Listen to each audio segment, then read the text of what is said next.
একজন আমারে কইছে তোরা কচুর ডাগও খাস, ওই কেউ খায় নাকি? হয় আমরা কচুর ডাগও খাই, কি কত তোকে মতন অত বড় লোক না তো, আমরা তো গরিব, ওই জন্য কচুর ডাগও তুলে খাই।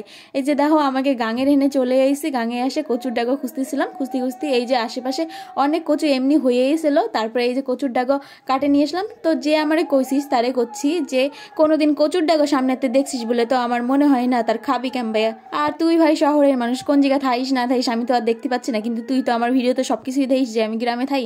আর কইছিলি না যে আমাকে গ্রামের ভাষা যেন কিরকম তোর ভালো ঠেয় না, কি কত তোর ভালো ঠেয়ার দরকারও নাই, তোকে মতো অশিক্ষিত মানুষের ভালো ঠেয়ার দিয়ে আমাকে কোনো কিছু যায় আসে না। জীবনে কোনোদিন বইয়ে পড়িস নাই হয়তো যে প্রত্যেকটা অঞ্চলের একটা একটা আলাদা ভাষা থাকে, যেটার কয় আঞ্চলিক ভাষা। প্রত্যেকটা অঞ্চলের ভাষা কিন্তু অন্যান্য টান থাকে, ঠিক আছে? তো আমাকে গ্রামের ভাষায়ও কিন্তু এই টানটা আছে, আর প্রত্যেকটা মানুষের ভাষায় কিন্তু আলাদা আলাদা টান থাকে, সেটা ভালো করে খেয়াল করে দেখবি। তোকে নিজেও কিন্তু একটা আলাদা আঞ্চলিক ভাষা আছে, সেটা হয়তো তোরা শহরে থাইস, এখন মডার্ন হয়ে গেছিস, মানে আলট্রা মডার্ন হয়ে গেছিস, তাই জানিস না ভাই।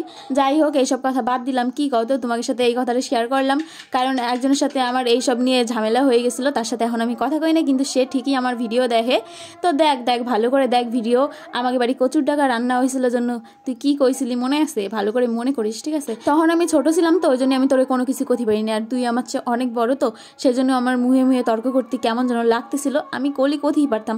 আর কি কত আগে আমি না এত কথাম না, এত কথা জানতামও না, এত কিছু যে কোনো মানুষ কারোর খাওয়া দাওয়া নিয়ে উল্টোপাল্টা কথাগুলি তারে ক্যাম্বাই জবাব দিতে হয়, সেই জিনিসটা না আমার মধ্যে ছিল না, মানে এই প্রতিবাদী স্বভাবটা না আগে ছিল না। কিন্তু এখন যদি আমার সামনে এসে কেউ আমাকে ব্যাপারে বা আমার কোনো ব্যাপারে উল্টোপাল্টা কথা কয় না, তারে কিন্তু আমি সারি কথা কব না। সবার হিস্ট্রি মোটামুটি আমার জানা আছে, ঠিক আছে? পারলি কেউ সামনে এসে কোষ, পিছনে কেউ ওই যে কুত্তর মতন ঘেউ ঘেউ করিস না। কচু ডাকাও কিন্তু রান্না হয়ে গেছে, এই যে দারুণ লাগে কিন্তু খাতি, তাই বলে আমি এই করছি না যে এই ছাড়া আমি ভাত খাতে পারি না, সবচেয়ে স্পেশাল ডিশ এটা আমাকে, সেটা কিন্তু না। আমরা মাঝে মধ্যে খাই এই কচু ডাকা, হয়তো 3-4 মাস পরে পরে একদিন খালাম, তো আমার কিন্তু ভালোই লাগে, অতটা খারাপও লাগে না।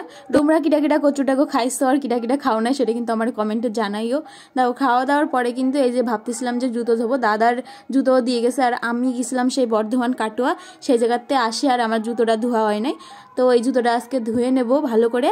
আমি যে কথাগুলো বললাম সেই কথাগুলো কি কোনো ভুল আছে নাকি তোমরা কিন্তু আমার অবশ্যই কমেন্ট করে জানাবা, ঠিক আছে? আর যে ওই কথাগুলো কইছিল আমার, তার উদ্দেশ্যে তোমরা কি করতে চাও সেটাও কিন্তু জানাবা। জুতোটা কিন্তু প্রথমে 1 ঘন্টা মতন ভিজিয়ে রাখবো, ভিজিয়ে রাখার পরে তারপরে ধোবো, তালি জুতো ভালো পরিষ্কার হয়। তারপরে আমার মা এই যে দেখো একখান শাড়ি বের করছে, আমাকে তো মহোৎসব গ্রামে, তার জন্য কিন্তু মানে বুড়িমার মহোৎসব, তার জন্য কিন্তু এই শাড়ি পাতে সবাই খাতি দেবে, তো প্রত্যেক বাড়িতে একটা শাড়ি নেচতে, ওই জন্য আমার মা একখানা শাড়ি বের করছে দেবে জন্যই।